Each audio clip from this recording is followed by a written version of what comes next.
にちは。私は日本語先生です。ゆっくり日本語を学びましょうね。V、今日はとても特別な旅に出ます。死を超えて日本を冒険するお話です。ワクワクしますね。このお話を通してカド時代について学びながら日本語の新しい単語とフレーズを覚えましょう。それから字幕をオンにして私と一緒に繰り返してみてくださいね。発音がどんどん良くなりますよ。それでは語字の理を始めましょう。実際の音が聞こえてきますか？それは静かな朝でした。浅草寺の浜にいました。鳥のさえずりが聞こえ、お線香の沙織が名残っています。蔵は軽く、風が優しく吹いていました。私は小さな古い実機を見つけました。これは何だろうと不思議に思いながらそっと触れました。するとまるで魔法のように周りの風景がぐるぐると変わり始めました。気づくと私は違う時代に戻っていました。ここはどこ？カントスト。人々は着物を着ていて目でできた家が立ち並んでいました。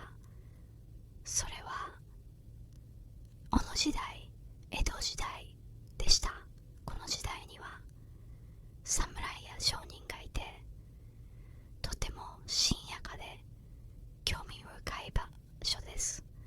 私はドキドキしながらこの新しい世界を探検し始めました。それは静かな朝でした。浅草寺の茶にいました。鳥のさえずりが聞こえ、お懸賞の香りが昇っています。蔵は軽く、葉が優しく吹いていました。私は小さな古い実機を見つけました。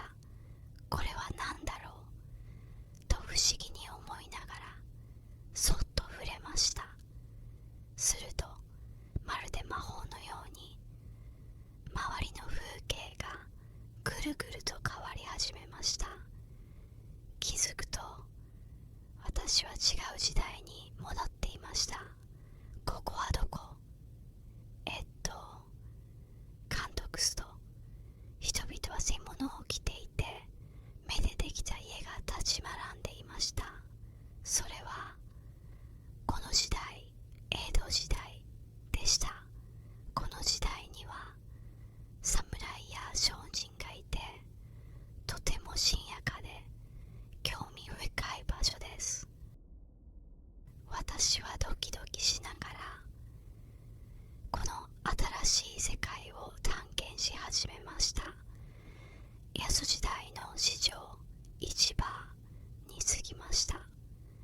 周りはとても深やかでお店がたくさん並んでいます。野菜、布、そして茶碗などいろいろなものが売られていました。お店の前を歩いていると商人が背顔で私に声をかけました。いらっしゃいませ。何をお探しですか？いらっしゃいませ。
した。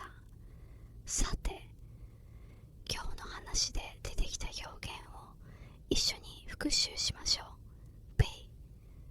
P1、 いらっしゃいませ。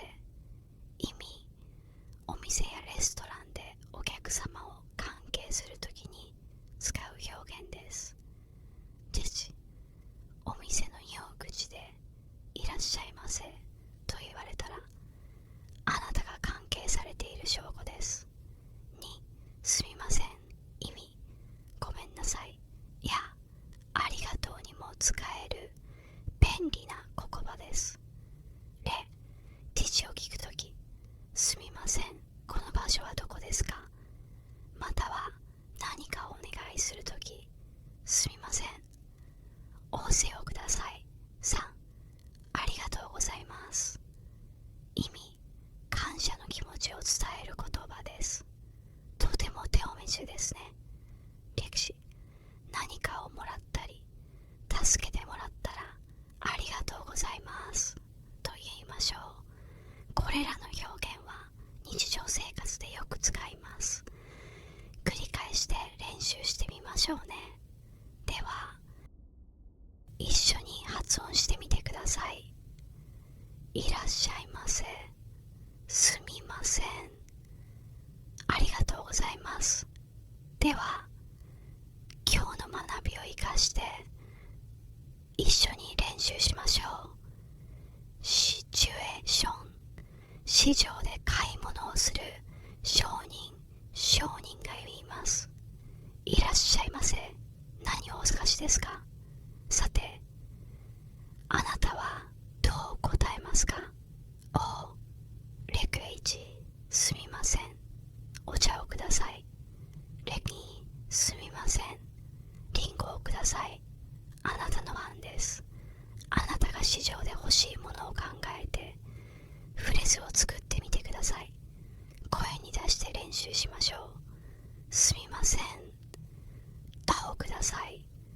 どうでしたか？コメントで教えてください。別のフレーズを使ってみたい場合はあなたのアイデアをシェアしてくださいね。今日は江戸時代の市場での冒険を通して3つの大事なフレーズを学びましたね。いらっしゃいませ、すみません、そしてありがとうございます。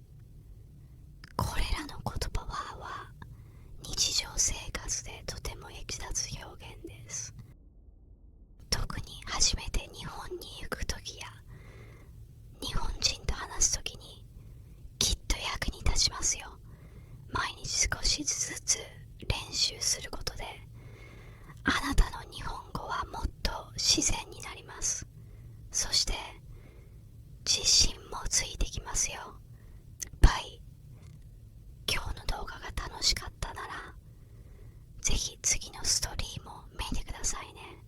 次はもっとワクワクする時代への